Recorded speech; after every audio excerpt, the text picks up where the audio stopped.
We are currently in the Western Conference Finals, and it is a showdown between the Knicks and the Pacers and the Timberwolves and the Oklahoma City Thunder. But I want to take a little bit of time aside to talk about this important subject that can apply on NBA 2K for a lot of you people that are tuning in. For the first time, this is primarily a 2K channel. We just use a lot of clips from IRL and compare it to how it is on the game. But the people that are familiar with the channel, welcome back. This is Ye Takes, and what I'm going to do is go over a clip where LeBron James talks about how important role players are when it comes to being successful. And I'm going to pause in between to give my comments on how important it is to use these takes on 2K when playing in any game mode. Let's get into it. This episode or discussion is some of these role players stepping up. You know, we've seen Mikal Bridges make some big defensive plays. Yeah. We've seen, Hart for the Knicks just bring that energy and kind of do everything on the floor. Caruso recently had big moments. Nesmith. Nesmith, Christian Brown, Buddy Hield stepped up. Talk a little bit about like role players and how important it is to for them to have their moments in time, but also just that relentless competitive nature from your supporting act. I mean, we both know that in order for you to have success in our league, the role players have to play a huge role. Right. They have to be able to star in their role and be super confident in that role. They're not trying to be the star player. Right. They're not trying to go outside of what they do. They know exactly what their objective is, and they go do it by a team. Just to pause on LeBron real quick. I mean that's a good point. It's funny how you kind of answered the question with the question itself, but he's right though. A lot of people got to understand when they call these role players trash, they're not in the position to be the star player. So when you got somebody who's a role guy, you got to know, if you don't know sports or you just don't know basketball, you got to understand that their job is not to go out there and average 20, 30 points. And it's the same thing with NBA 2K. Like when you play now, or even if you play Pro-Am, you know how each system is different. So in Pro-Am, the meta is regular 4-out-1-in pick and roll, and sometimes you have a pop or two as well. And depending on the team, most of the times, the point guard is going to be your primary scoring, and then your corners are going to be your small forward, your power forward, and then your sharp is pretty much going to be 3-and-D guy. Most times, your shooting guard is going to be the highest scorer because he can get back on defense. I mean, he can play up top on defense and be able to get on the break and get some buckets. And then your point guard is the main scorer in the half court. And once defenses get the doubling and getting the rotating a little bit, that's when everybody else is going to free up. But in games like Play Now, a lot of people focus on the stars of the team. It kind of relates more to real life. So you play against somebody who has the Bucks, they're going to use Giannis and try to dunk the ball. That's why it's important to get those other guys involved. But if you're playing with a team where you don't really know who's the main guy on this team, like those role players really become stars in those moments. But I'm going to let LeBron continue talking. The people that we just named, so far in the postseason, they've literally just been doing their job. And it's the reason why they've had some success. You look at, Indiana at this point right now, up 3-1, versus Cleveland, has a lot to do with their role players. And yes, we've seen the big time shot by Halliburton. Yeah. We've seen the big time, shots by Pascal Siakam, but those role player guys, the Nembhard, the Nesmiths, those guys, TJ McConnell, those guys have been coming in and just, they haven't let the spark go down. Right. When the guys come in off the bench and those role players come on off the bench or the star players go to the bench, those guys just keep it going. Yeah. So that's why the success has been happening. You can't win without their efforts. So a quick pause right here again. It's funny that he mentions TJ McConnell because I did a video on playing with the Pacers in a tournament for the PlayStation tournament and got 15,000 VC. If you want to check out that video, I'll drop the link in the description if I remember to do so.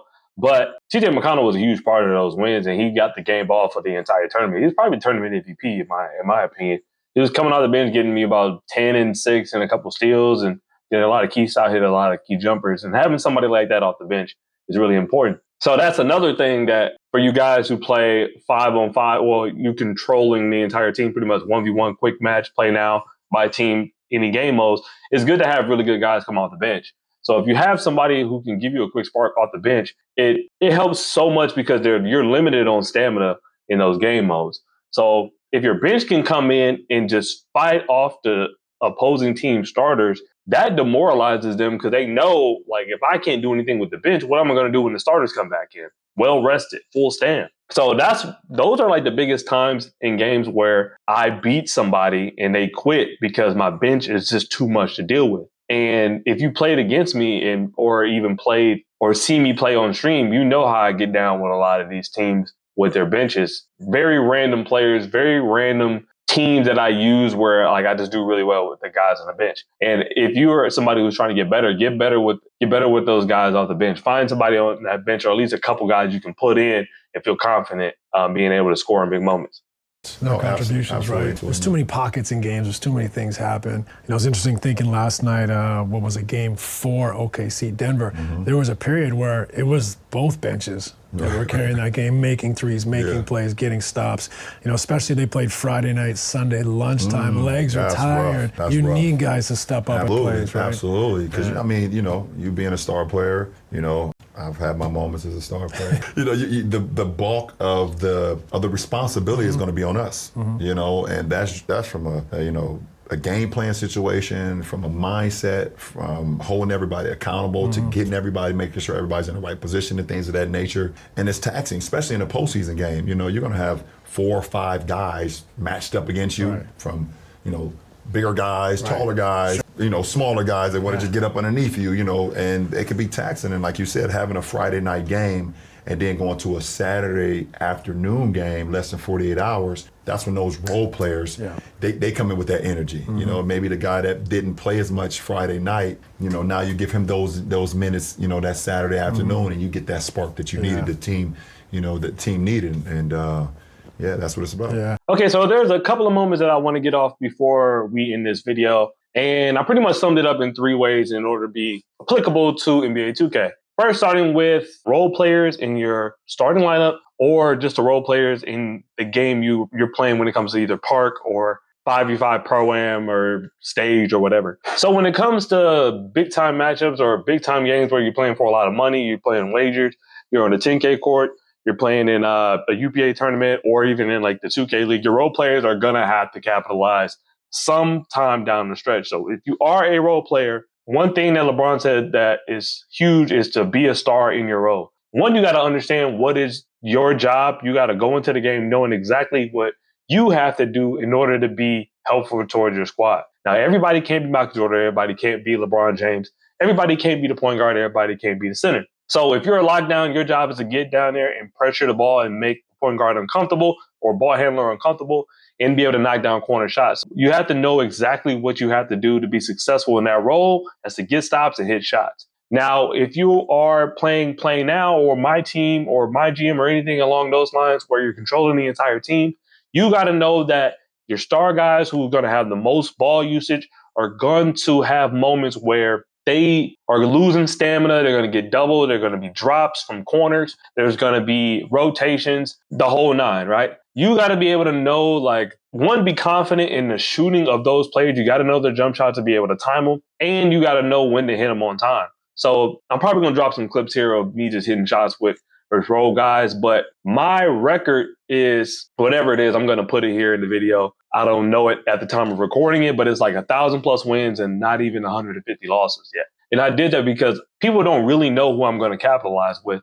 down the stretch of games. I've had big moments where I have a role player playing really well with badge and knocking down jump shots, and the guy that they expect to be really impactful is pretty much just getting rebounds and dishing it to them. So be able to knock down your shots with your role guys. Next is being able to come off the bench. And this, you can apply this again with any game mode. But more importantly for Play Now on my team, so you want to be able to use the bench. I made this point earlier. You want to be able to use the bench to come out and just be able to keep you in a game at the bare minimum. That should be your floor. That should be the ground of what you're trying to achieve.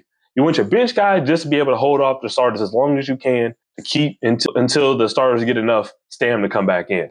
If you're playing any other game mode outside of my career stuff, it could be whatever.